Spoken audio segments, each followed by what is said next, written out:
গতকাল ঈদে তো অনেক খাওয়া দাওয়া হয়ে গেছে একটুখানি।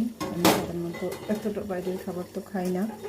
তো আজ সকালে আমি কফি নেওয়া করে নিচ্ছি, যদিও আমার কোনো সমস্যা হয়নি, তারপরও তো আমি যেভাবে কফি নেওয়ার জন্য কফিটা রেডি করি সেটা একটু শেয়ার করি। এখানে আমি এরকম বোতল মেপে আধা লিটার পানি দিয়ে দিছি।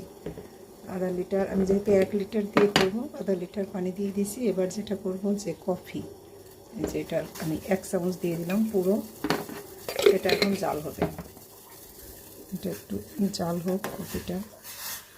কফির পরিমাণ একটু কম হলে তেমন কোনো সমস্যা নাই, কারণ অনেকে শুধু পানি দিয়েও কিন্তু এনেমা করে।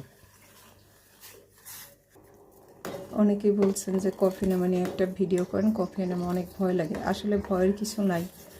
আর কফি এনেমা আসলে তো ভিডিওর মাধ্যমে দেখানো সম্ভব না, একদম ইজি।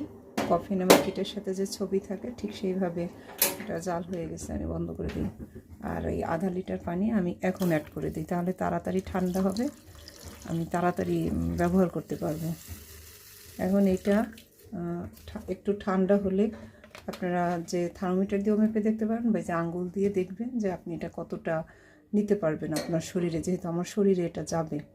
সেইটা দেখে এটা সেকে কিটের মধ্যে ঢুকায়ে আপনারা কোকোনাট অয়েল ব্যবহার করবেন, তারপর ইজিলি এটা চলে যাবে, কোনো ভয়ের কিছু নাই, একদম খুব সহজে।